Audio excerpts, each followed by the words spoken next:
Little House on the Prairie series by Laura Ingalls Wilder. Book 8, These Happy Golden Years. Chapter 1, Laura Leaves Home. Sunday afternoon was clear, and the snow-covered prairie sparkled in the sunshine. A little wind blew gently from the south, but it was so cold that the sled runners squeaked as they slid on the hard-packed snow. The horses' hooves made a dull sound, clop, clop, clop. Pa did not say anything. Sitting beside him on the board lay across the bobsled. Laura did not say anything either. There was nothing to say. She was on her way to teach school. Only yesterday she was a schoolgirl. Now she was a school teacher. This had happened so suddenly. Laura could hardly stop expecting that tomorrow she would be going to school with little sister Carrie and sitting in her seat with Ida Brown. But tomorrow she would be teaching school. She did not really know how to do it. She never had taught school, and she was not 16 years old yet. Even for 15, she was small, and now she felt very small. The slightly rolling, snowy land lay empty all around. The high, thin sky was empty overhead. Laura did not look back, but she knew that the town was miles behind her now. It was only a small, dark blot on the empty prairie's whiteness. In the warm sitting room there, Ma and Carrie and Grace were far away. Brewster's settlement was still miles ahead. It was 12 miles from town. Laura did not know what it was like. She did not know anyone there. She'd seen Mr. Brewster only once, when he came to hire her to teach the school. He was thin and brown, like any homesteader. He did not have much to say for himself. Pa sat looking ahead into the distance while he held the reins in his mittened hands and now and then chirruped to the horses. But he knew how Laura felt. At last he turned his face toward her and spoke as if he were answering her dread of tomorrow. Well, Laura, you are a school teacher now. We knew you would be, didn't we? Though we didn't expect it so soon. Do you think I can, Pa? Laura answered. Just suppose, the children won't mind me when they see how little I am. Of course you can, Pa answered her. You've never failed yet at anything you've tried to do, have you? Well, no, Laura admitted, but I never tried to teach school. You've tackled every job that ever came your way, Pa said. You never shirked, and you always stuck to it till you did what you set out to do. Success gets to be a habit like anything else a fellow keeps on doing. Again, there was a silence except for the squeaking of the sled runners and the clop, clop, clop of the horses' feet on the hard snow. Laura felt a little better. It was true. She always had kept on trying. She had always had to. Well, now she had to teach school. Remember that time on Plum Creek, Half Pint? Pa said. Your ma and I went to town and a blizzard came up. You got the whole wood pile into the house. Laura laughed out loud, and Pa's laugh rang like great bells in the cold stillness. How little and scared and funny she had been that day so long ago. That's the way to tackle things, Pa said. Have confidence in yourself and you can lick anything. If you have confidence in yourself, that's the only way to make other folks have confidence in you.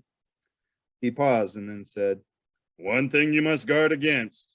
What, Pa? Laura asked. You're so quick, Flutterbudget. You're apt to act or speak first and think afterward. Now you must do your thinking first and speak afterward. If you'll remember to do that, you'll not have any trouble.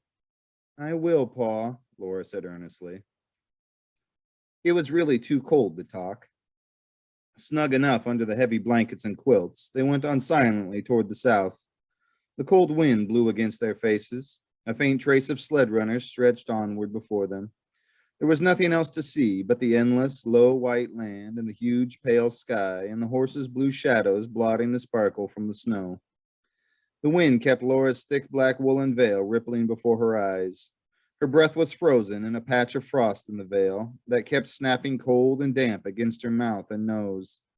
At last she saw a house ahead. Very small at first, it grew larger as they came nearer to it. Half a mile away, there was another smaller one, and far beyond it, another. Then still another appeared. 4 houses, that was all. They were far apart and small on the white prairie. Pa pulled up the horses. Mr. Brewster's house looked like 2 claim shanties put together to make a peaked roof.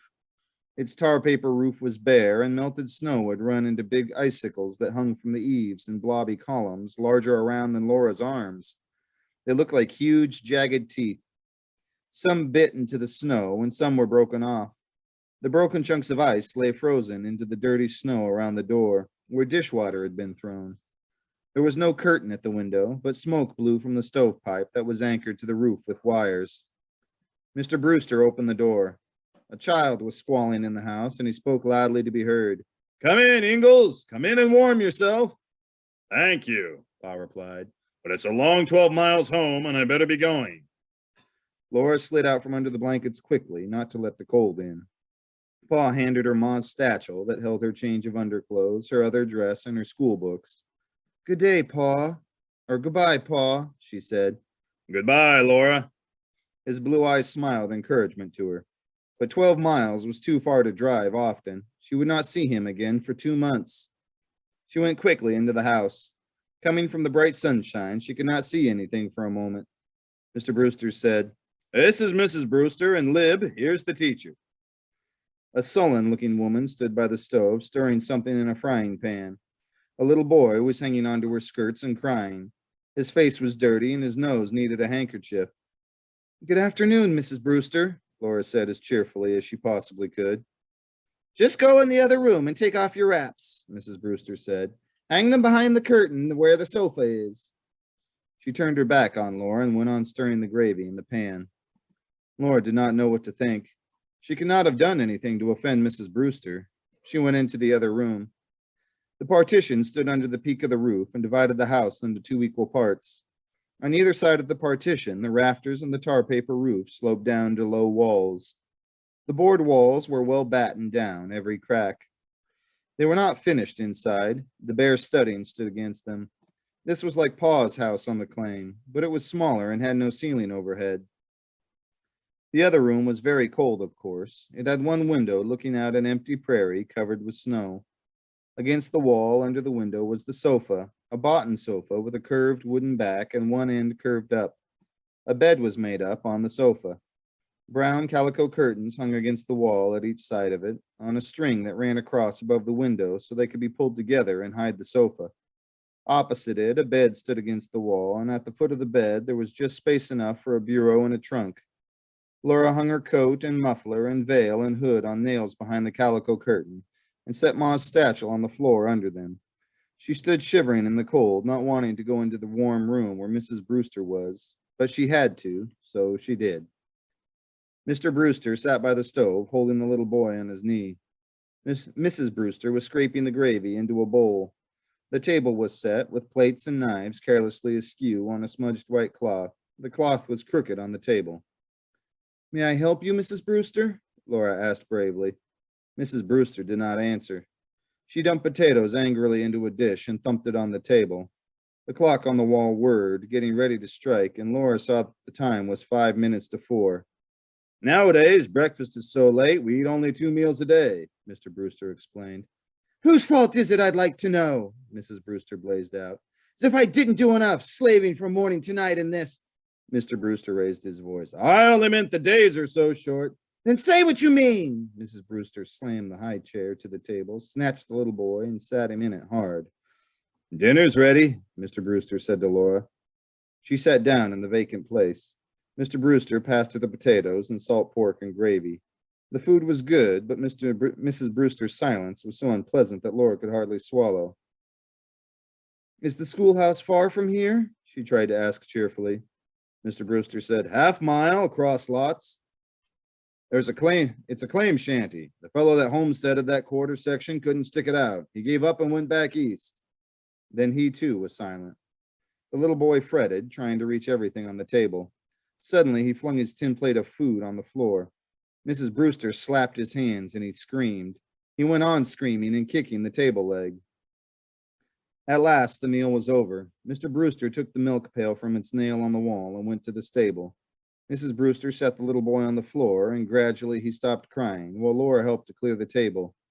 Then she got an apron from Ma's satchel, tied it over her brown princess dress, and took a towel to dry the dishes while Mrs. Brewster washed them. "What's your little boy's name, Mrs. Brewster?" she asked. She hoped that Mrs. Brewster would be more pleasant now. John, said Mrs. Brewster. That's such a nice name, Laura said. People can call him Johnny while he's little, and then when he grows up, John is a good name for a man. Do you call him Johnny now?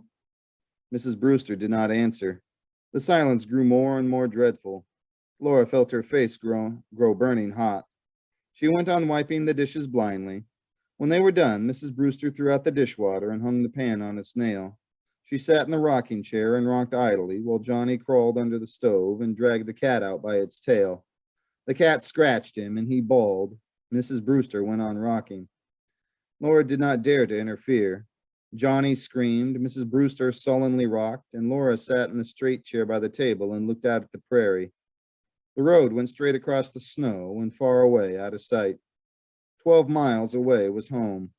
Ma was getting supper now. Carrie was home from school. They were laughing and talking with Grace. Pa would come in and swing Grace up in his arms as he used to lift Laura when she was little. They would all go on talking at the supper table. Later, they would sit in the lamplight, cozily reading, while Carrie studied. Then Pa would play the fiddle. The room grew dark and darker. Laura could not see the road anymore. At last, Mr. Brewster came in with the milk. Then Mrs. Brewster lighted the lamp. She strained the milk and set the pan away while Mr. Brewster sat down and opened a newspaper. Neither of them spoke. The unpleasant silence settled heavily down. Laura did not know what to do. It was too early to go to bed. There was no other paper and not a book in the room. Then she thought of her school books. Going into the cold, dark bedroom, she groped in Ma's satchel and found her history book by sense of touch. Taking it into the kitchen, she sat down by the table again and began to study. At least nothing hinders my studying, she thought grimly. She felt hurt and sore, as if she had been beaten. But gradually, she forgot where she was by keeping her mind fixed on history. At last, she heard the clock strike 8. Then she stood up and said good night politely. Mrs. Brewster did not answer, but Mr. Brewster said good night. In the bedroom, Laura shivered out of her dress and petticoats and into her flannel nightgown. She got under the covers of the sofa and pulled the calico curtains around it. The pillow was of feathers, and there were sheets and plenty of quilts, but the sofa was very narrow. She heard Mrs. Brewster talking angrily and very fast. The quilts were over Laura's head, so that only the tip of her nose was out in the cold. But she could not help hearing Mrs. Brewster's quarreling. Suits you, but I keep a boarder, she heard. This horrible country out here. School teacher, indeed. Been a teacher myself if I hadn't married a...